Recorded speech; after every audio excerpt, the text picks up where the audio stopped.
Sarah Faye Broughton was a young woman in San Jose, California. She was going to work with special needs kids. At the age of 20, she came down with a simple sinus infection. Such a condition is usually managed by a primary care physician and an ordinary specialist. However, Sarah did not receive treatment because she could not afford health insurance. 6 months before she fell ill, Sarah applied for Medi-Cal, California's Medicaid system, but her paperwork kept getting lost. The county was so overwhelmed that her family went through 3 different caseworkers trying to get medical coverage, but each time they were told to start over. Like more than 28 million Americans without any health care, for Sarah, getting sick meant facing crippling medical bills and harassment by debt collectors. So she ignored the pain, only going to the emergency room when it became too much to bear.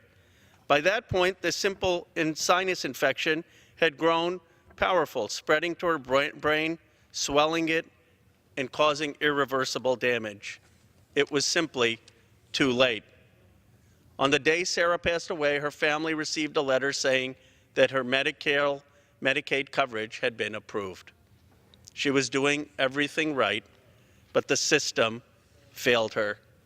Her life was cut short because the wealthiest country in the world has not yet prioritized health care. The question is, should a young woman who's 20 years old die of a simple sinus infection in the United States of America? If we care about the lives of people like Sarah, if we believe that health care is a basic right, then it's long past time to have Medicare for all.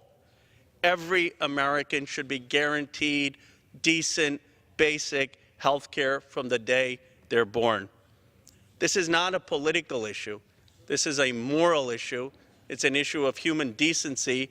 It's an issue to make sure we don't have people who have simple conditions like Sarah be denied the care they deserve. That's why I am so proud of my colleague, Keith Ellison, for leading the call for Medicare for All. I'm proud to serve on the task force and encourage my colleagues to join him and Peter Welch and other voices in bringing to this country Medicare for All. I yield back my time. We can talk about statistics. We can talk about the way the program's going to work. We can talk about all these things, but there's nothing that can replace the life of the precious young woman that you talked about. She had people who loved her. She had people who knew her. She had everything to look forward to. She just needed her society, her community, to step forward for her and to help her. And because we don't have the kind of health care system we could have, we weren't there for her.